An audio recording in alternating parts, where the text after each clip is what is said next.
You know what I love about JBL's Go series of budget speakers? It's that JBL makes my job so easy to review them because they're always such excellent speakers with excellent pricing.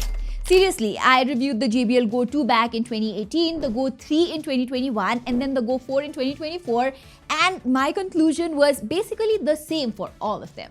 And now we have the JBL Go 5 that costs some $55 in the US, and it's launching pretty soon in India for around 5,000 rupees, which I know is a bit on the higher side compared to the Go 4, but the Go 5 to me feels like JBL's biggest upgrade to this lineup in years, with a brand new visual aesthetic, bigger sound, and longer battery. But at the same time, I can't help but feel like the Go 5 isn't as easy to recommend as previous speakers in this series because of a couple of things that I will discuss throughout today's video. So let's get started.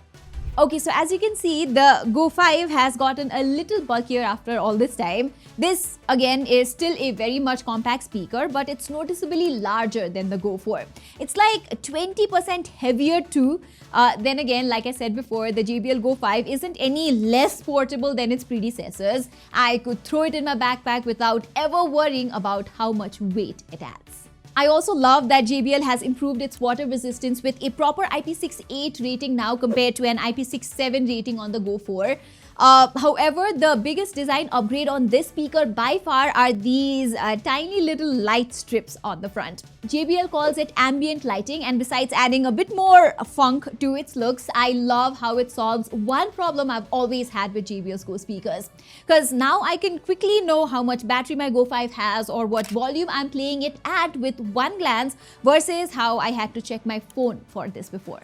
I kind of wish it had multicolored lighting instead of this single light, and maybe the lighting patterns I could choose from were more diverse as well, but I don't think that's a big deal, not at all.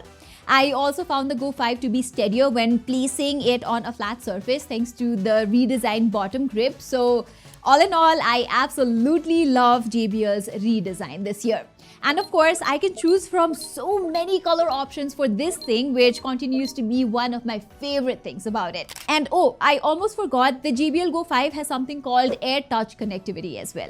Luckily, I have a second Go 5 with me to show it to you guys, and just like this, you can connect two of these for stereo sound. So easy. By the way, it still retains Auracast to link up with other supported speakers for a louder sound, whereas JBL has also bumped it to Bluetooth 6.0 connectivity now. And other than a more stable, more efficient connection, there's one Bluetooth 6.0 feature that's worth getting excited about here. So it's called Isochronous Adaptation Layer, or ISO-L for short, and what it does is split large data packets into smaller ones to essentially reduce audio latency on receiving devices like speakers. And I am not sure if it's simply a placebo effect or something, but I am barely noticing any sort of delay whenever I'm watching a movie or a YouTube video on the Go 5. That's so cool. Which brings me to the sound quality. There's so much I need to talk about here, so let's go through its specs first. So the JBL Go 5 has the same 45mm single driver setup as the Go 4, but there are a few noticeable changes this time, including a higher 4.8 watt output power versus 4.2 watt on the Go 4. That means this guy gets considerably louder, which was clear the moment I tried comparing these two. And because our ears tend to perceive more detail in the music when listening at high volumes, which would have otherwise been lost at lower volumes, the Go 5 automatically sounds richer and more open, especially with bass and treble frequencies. That said, in certain types of songs, I actually prefer the Go 4 sound instead. Like in Led Zeppelin's Achilles' Last Stand, for example, this rock song layers a bunch of elements like an electric guitar and a bass guitar against John Bonham's energetic drum slams and Robert Plant's vocals. And while everything from the cymbal hits to the electric guitar notes and the natural timbre of Robert's voice came off so compressed, so flat, and so lifeless on the Go 5 at like 80% volume and above, I was pleasantly surprised to see how well the Go 4 sounded. And before you ask, no, I could not fix it with a custom equalizer inside the JBL app either. But when I tested these two speakers at moderate volume, say at around 50 to 60%, which is what most people end up setting their volume at anyway, the Go 5 showed what it was capable of once again. I actually did an A/B test with some of my colleagues without letting them know which speaker they were listening to, and most of the time they said they preferred this new guy sound. often describing the Go 5's audio as more energetic with nicer bass, a good balance between the vocals and the instruments, and generally more fun to listen to. And if all of this wasn't enough, JBL's newest tiny speaker can, for the very first time, play lossless audio as well via USB-C. Yes, lossless audio on a speaker that fits in the palm of my hand. The power of the sun in the palm of my hand. Now, I don't want to get too technical about it, but lossless audio basically preserves all the original recording information in a song without a single bit of data getting lost during compression, which technically sounds awesome until you realize most people simply can't tell the difference between typically lossy audio and high-res lossless sound. Not at all. I could sometimes hear the difference when I was testing lossless audio with in-ear earbuds or headphones, but on the Go 5, I struggled to tell the difference even once.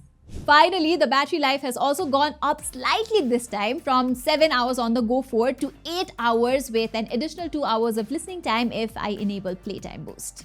Although I should tell you that turning it on essentially kills low frequency sounds, aka bass, so unless it was an absolute emergency, I never really felt like turning it on. And with my casual usage, where I'd swing between 50 to 80% volume depending on the song I'm listening to, the Go 5 managed a roughly 6 hours of playback.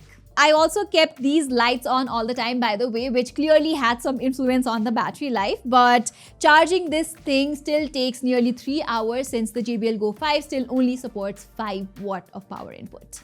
Alright everyone, so that was all for my full review of the JBL Go 5. I knew JBL was not going to disappoint me with its latest compact speaker, and for the most part, I have hardly any reservations about it. The Go 5 looks great, it sounds great, and then there are a bunch of other upgrades sprinkled across the board that make it such a fun little speaker. But then if you already own the Go 4, then I see no concrete reason to upgrade to this one. But if you've been rocking the older model, then I am sure you are going to love the JBL Go 5. Now, my only concern is if the Go 5 ends up selling for around 5,000 rupees, I think it will be a very tough sell because JBL's own Clip 5 is available at a similar price these days, which does not have fancy lighting or lossless audio like this guy, but it does bring a much better sound quality and longer battery life as well. A single bit of data getting lost during